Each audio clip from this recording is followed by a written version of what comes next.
Kristi Noem must resign or face impeachment.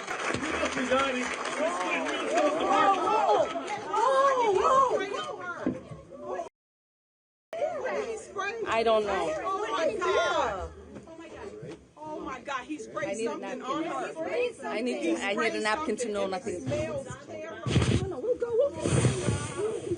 No, we will continue. No. Ilhan, you need to go get checked. No, we will continue. Ladies and gentlemen, I apologize for not providing a warning before showing you this incredibly graphic footage. Trust me, Uncle KC is just as appalled as you are. I wasn't able to sleep last night. I was up all night worrying about the well-being of our Somalian hero, Omar Elon. I'm an anti-American. Last night, me and the wife were watching something on Hulu. My oldest Yorkie Chew was sitting in my lap snoring, as she is known to do. Around 8 or 8:30, I received an emergency alert on my phone. Omar Elon has been brutally attacked at a town hall in the Islamic Republic of Minnesota. We need all hands on deck. We must apprehend this attacker who sprayed holy water on this innocent victim.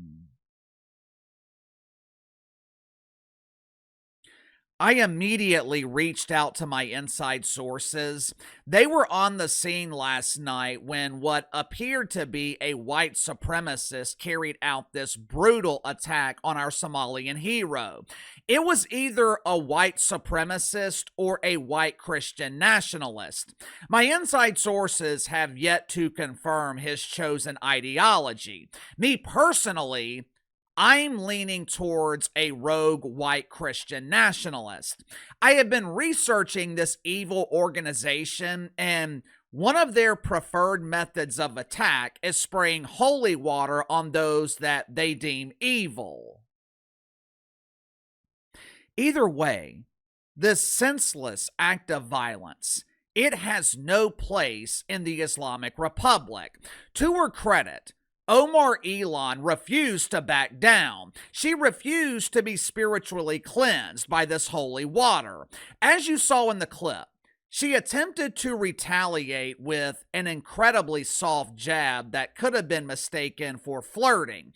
But our hero, she was able to maintain her composure, and she showed the people of Minnesota what real courage, real leadership looks like. At this time, I think it's appropriate that we hold a moment of silence to honor this courageous warrior, Omar Elon.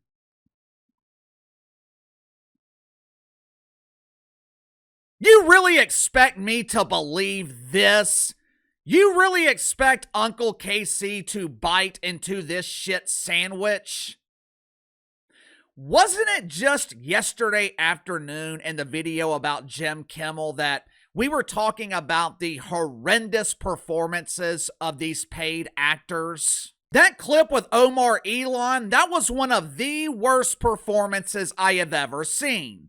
You expect me to believe that Omar Elon, the same Omar who has spent her career complaining about the myth of white supremacy, the same Omar who is responsible for fabricating stories of mythical racism, you expect me to believe she just so happened to be attacked by an incredibly out-of-shape white dude? I guarantee you, Omar Elon and her pretend friends in the mainstream media, they are going to blame this on white supremacy, or this paid actor is playing the role of a white Christian nationalist. But Uncle KC ain't buying it. I look down the list of people I trust. There is not a single mainstream media outlet on this list, and Omar Elon damn sure didn't make the list. I know most in conservative media are claiming that this was all a setup, and look.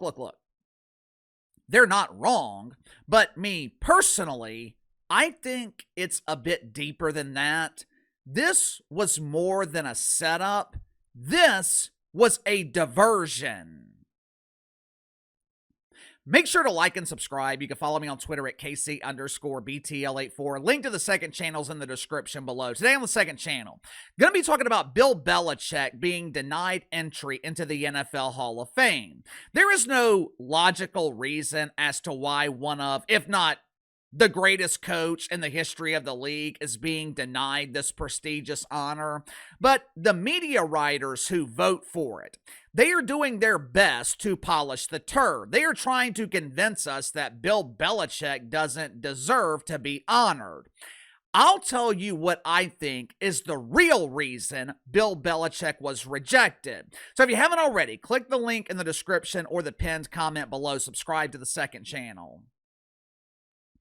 Lately, I have been rewatching Breaking Bad again. For those that don't know, Breaking Bad is about an underachieving high school chemistry teacher who gets diagnosed with lung cancer. He doesn't want to leave his wife and his children destitute, doesn't want to leave them bankrupt, so he starts cooking highly potent meth. During the second season, he's working for a maniacal dude named Tuco, who is part of a Mexican drug cartel. Long story short, Tuco ends up being wanted by the DEA, so he kidnaps the chemist with the intentions of taking him to Mexico to build a super lab and make millions of dollars. Walter White, the chemist, he ends up being gone 2, maybe 3 days. When he finally makes it back home, he needs an explanation for his absence. He needs a diversion. He needs something to divert attention away from what really happened. So he strips naked and walks into a supermarket, ends up in the hospital, and he pretends that the chemo, the radiation, all the medications that he's taking caused him to go into what he calls a fugue state.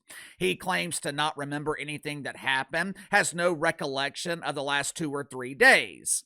His family, they sympathize with him. Basically, Walter White found a way to turn himself into the ultimate victim, which is exactly what happened last night with Omar Elon. Recently, Omar has been under the federal microscope. Investigators are looking into how Omar and her doofus husband are suddenly worth $30 million without producing a damn thing but toxic ass gas.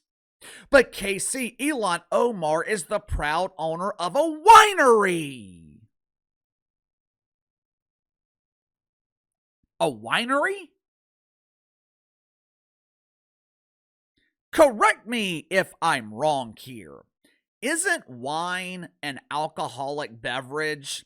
Full transparency, I'm no wine connoisseur, I'm no sommelier, and I'm damn sure not Somalian. Hell, I don't even drink, so I am no expert when it comes to wine. For all I know, they could make non-alcoholic wines, but I'm pretty sure that wine contains alcohol.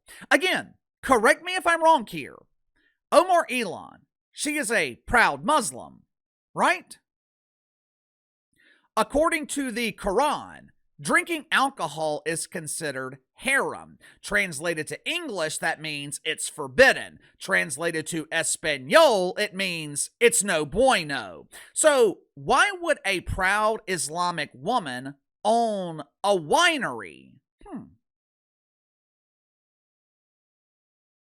And that's assuming this winery even exists. Hours before this orchestrated attack, this brutal, unwarranted attack on a great American hero. Hours before the attack, Omar's winery was being investigated for fraud. According to Newsmax, the entire business just disappeared. It vanished. A supposed $5 million winery just vanished into thin air. Then a couple of hours later, Ilhan Omar is the victim of a ruthless attack. Strange. To their credit, doofus Democrats have become experts at the art of diversion. Remember last month when Timmy and his tampons were under immense pressure for the rampant Somalian fraud in the Islamic Republic of Minnesota? Remember how the story just wouldn't go away? Have you noticed that we haven't heard a damn thing about daycare fraud in 2026? Have you ever wondered why? I wonder if the ongoing riots in Minnesota were being used as a diversion. As soon as the unrest started happening, all of a sudden, no one is talking about daycare fraud. People are no longer concerned about the children. Oh, the children! It's all about the children! For weeks, the biggest story in the mainstream media has been the war between paid agitators and federal law enforcement. And what has Timmy Tampon been doing the last few weeks? Has he been lowering the temperature? Has he been telling his subjects that it's too cold to be outside? It's 19 degrees down here in the South, so I know it's cold in Minnesota. Has Timmy implemented a curfew? Has Timmy sent in the National Guard to get rid of these paid agitators? No, no, no, and no. Instead, Tim Walz has been pouring fuel on the flaming ass fire. He's publicly claimed that Minnesota is at war with the federal government. He's done everything he can to keep the diversion going, hoping no one would pay attention to the billions of dollars of fraud in his state. But last night, we saw a completely different Tim Walz. Timmy appeared on CNN with his bestie, Andy Cooper. And the sudden change in tone from Tim Walz, it has doofus Democrats in a panic.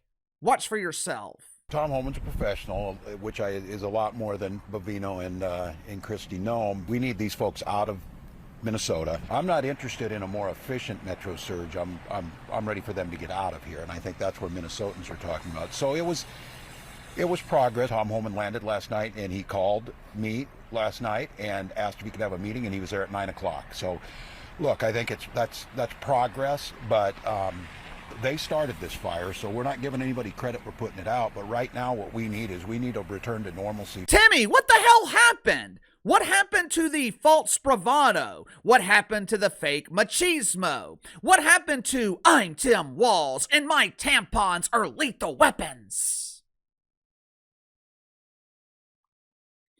Sounds to me like Timmy is damn near the point of surrender, which was always going to be the end result. Like I told you guys the other day, the woke army is coming to the realization that this is a war they can't win. In nearly 250 years, there hasn't been a single country that has been able to dismantle the American government. Plenty have tried. Japan, Adolf and friends, Osama bin Laden, Iran, Cuba, Mother Russia. If some of the most powerful leaders in the world haven't been able to defeat Uncle Sam, you really think Tim Walz, the tampon guy, the dude who believes he can get pregnant, you really think Tim Walz is going to win this fight?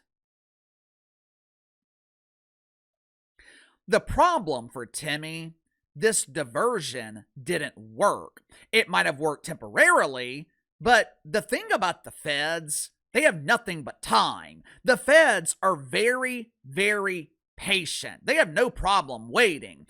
And I think Timmy is coming to the harsh realization he's going to be spending his retirement in a courtroom and maybe even prison. Sound off in the comments below. I'll see you guys later.